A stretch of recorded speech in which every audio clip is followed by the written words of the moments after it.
Hey everybody, and welcome back to the Daily Drive. All week long, we've been looking at a parable in Mark chapter 4 that Jesus uses to teach us about the condition of the human heart.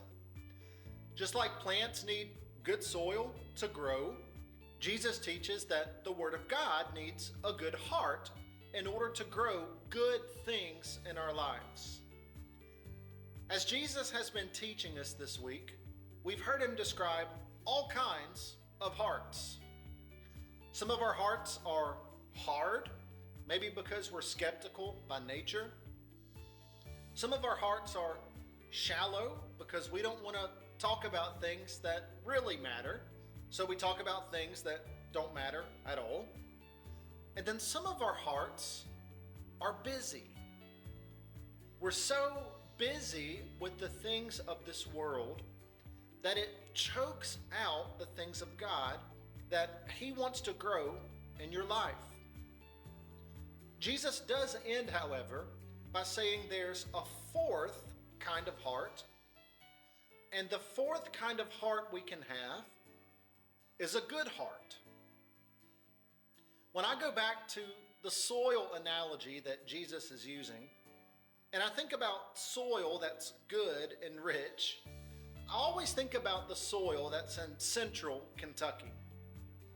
If you've ever driven into Lexington or around the bluegrass region, you know it contains soil that is so rich, it can grow crops like cotton and soybean, and it can grow some of the best pastures in the entire country for horses and cattle. As I've driven through central Kentucky, I've noticed several things as I've passed by these big fields.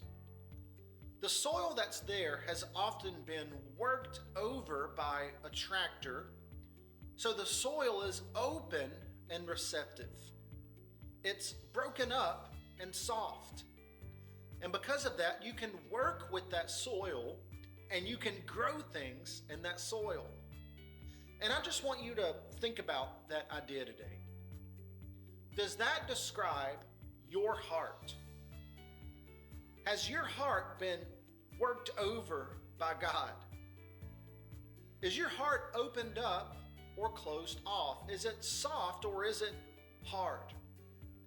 Does it receive the things of God or does it reject the things of God?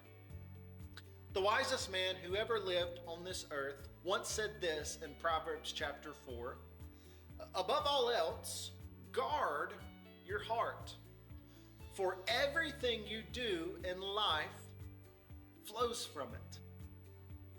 I think that word guard is really interesting. We only guard things that are valuable, and we only guard things that are important. Because of that, Solomon says that we need to guard our heart because your heart is one of the most important things about you. Today and this week, I want you to make efforts to guard your heart. Because when you guard your heart can be good. And when your heart is good, the things of God can grow in your life.